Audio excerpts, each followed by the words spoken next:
Hello everyone, I'm Hanan Pyatsky from the Hundred Rivers School, and today I want to share with you an experience that my brother Hanan and I had recently that is related to the Lotus Sutra.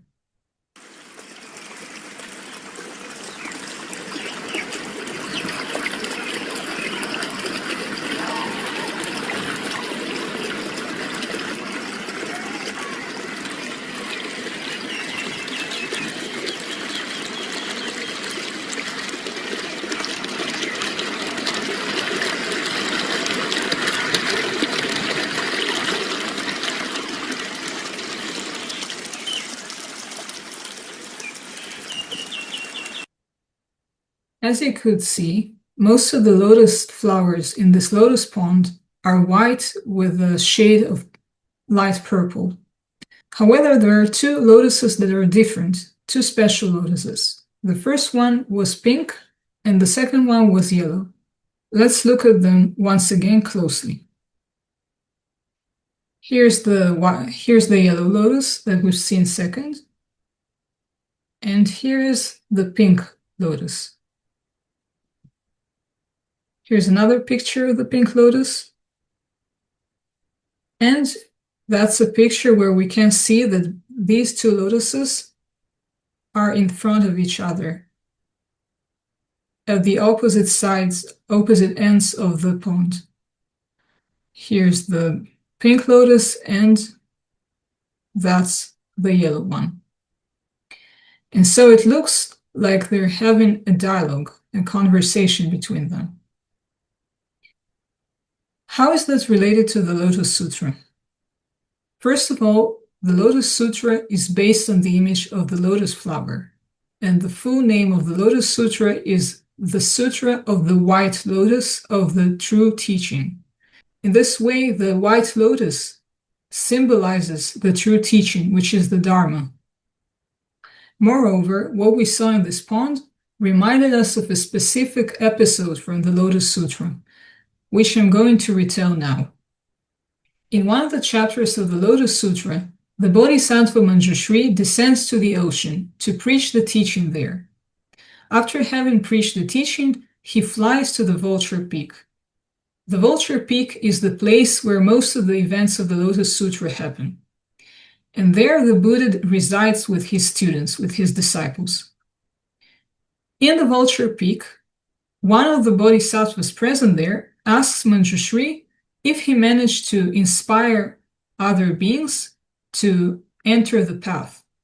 And the Bodhisattva Manjushri answers that he did manage to inspire many beings through his preaching. At that moment, a multitude of bodhisattvas seated on lotus flowers emerge from the ocean and fly also to the Vulture Peak to join Manjushri and his interlocutor. Note the image of the lotus flowers in this scene.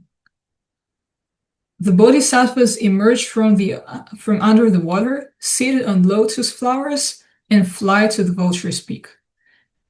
We find a similar image in the Pali Canon, where the mind is compared to lotuses that go through different stages of development. When the lotus is under the water and closed, this is the ignorant mind. When the lotus reaches the surface of the water or goes above the water but is still closed, that's a mind that is directed towards good deeds and virtue, but is still imperfect. Finally, when the lotus emerges from the water and opens, that's the pure mind, that's enlightenment, that's the awakening. So when we see this image of the bodhisattvas who rise from the water seated in lotuses, we can understand that it has to do with their progress, the progress that they're making towards enlightenment and awakening.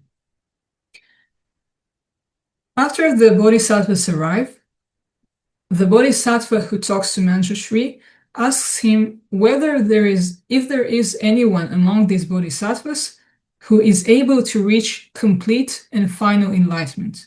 Because there are small enlightenments and there is the great enlightenment and complete enlightenment, which the Buddha has reached. And so the Bodhisattva Manjushri answers that there is a Bodhisattva among them who can reach that goal, who can achieve this achievement. And that Bodhisattva is an 8-year-old girl, the daughter of the Dragon King, who is endowed with all virtues and all perfections, and she is ready for the greatest achievement, which is Buddhahood. Now I wanted to show you another picture. This is that picture, where we see a toy that kids probably threw to the pond. And this toy reminded my brother and me of the Dragon King, because it looks like an alligator or a dragon. So that's the Dragon King who resides in the ocean. As Manjushri says, his daughter is able to achieve perfect enlightenment, perfect awakening.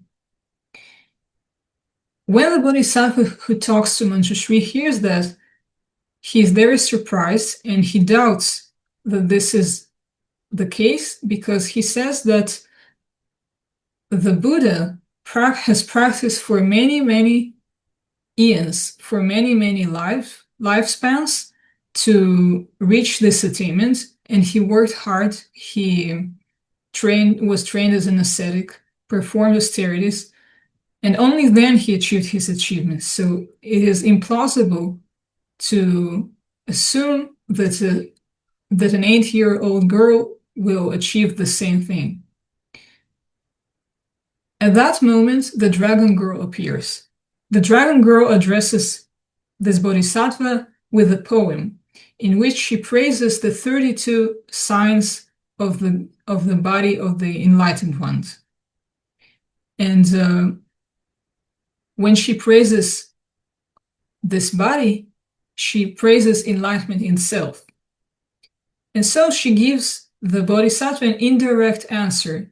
She hints him that her appearance does not necessarily reflect her essence, because the physical body is not the same as the body of the enlightenment, and the body of the enlightenment is not dependent on the physical body in any way. When she joins the company of Manjushri and that bodhisattva, another character appears, which is Shariputra. Shariputra is one of the most eminent disciples of the Buddha, and in the sutras of Mahayana, he often represents the scholars and the rational thinking. And when Shariputra sees the dragon girl, he confirms that she indeed is endowed with many virtues and with many good qualities, but nevertheless, he says that there is no precedent to women reaching enlightenment. And because this is unprecedented, he also questions her achievement. He says that there are 5 positions, 5 states, which women can't reach. And these states are the state of Brahma, the creator god, the state of Indra, the king of the gods, the state of Mara, which is the king of the demons, the state of the Chakravartin, which is the great universal ruler or simply the emperor, and the state of the Bodhisattva, which reaches the state of non-return, or in another version, Buddhahood. These 5 states are power positions. And that means that when Shariputra says this, his statement reflects the reality, social reality of the time when this text was composed. In India, in Central Asia, and in East Asia, women could not occupy positions of power. And therefore, when Shariputra says that women can't reach these 5 positions, even when he says that they can't reach Buddhahood, he means that they can't occupy positions of leaders.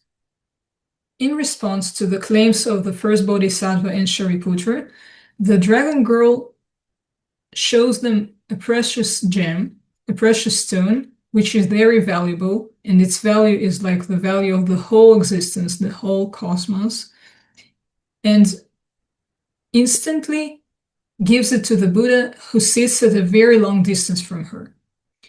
And when she does that, she asks them, was that fast? And they answer, yes, indeed, it was very fast. And she says, I can reach awakening even faster than that. And at that moment, she changes her appearance and turns into a male bodhisattva who reaches a Buddha field, which means a world where Buddhas live. And in this Buddha field, she becomes a Buddha herself and teaches the teaching to other beings who live there. In this way, the dragon girl debunks the claims of the Bodhisattva and Shariputra. According to the scholar Abé Ryūichi, the change of sex of the dragon girl is an upaya, a skillful means, which she employs in order to free the Bodhisattva and Shariputra of their delusions. And according to Abe, this is not an actual change, but rather a vision that she creates in order to help these two characters to overcome their ignorance. Because both of them are used to believe that a bodhisattva should be male, and he should practice by performing specific asceticism, and he should sit under a tree, and then he could become a Buddha. However, the dragon girl changes her appearance and shows that there is no essence to the body. The appearance is empty, and therefore enlightenment doesn't have to do anything with it.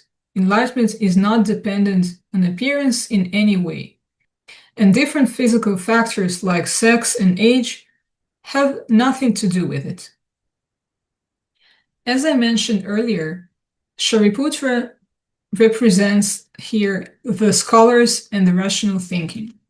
And when he addresses the dragon girl, he seeks the perfection of wisdom. He seeks the wisdom which is above all concepts, which is beyond all concepts, and this is the wisdom of emptiness.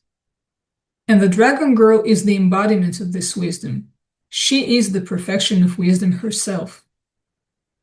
Now I want to show another picture, and this is the painting taken from Abe's article, which shows the moment, depicts the moment of transmission of the jewel to the Buddha. Here we can see the dragon girl. She's holding up the gem, and she offers it to the Buddha, who sits here with his attendants on the cloud. And finally, we can see this transmission in the pond. Here, another picture of the lotuses in front of each other, the yellow lotus in front of the pink one. And this is the transmission from heart to heart, which happened between Manjushri and the dragon girl. Manjushri is the pink lotus, and the dragon girl is the yellow lotus, and Manjushri transmits his experience and his enlightenment to her. Thank you very much for listening. I hope this was interesting. May there be good.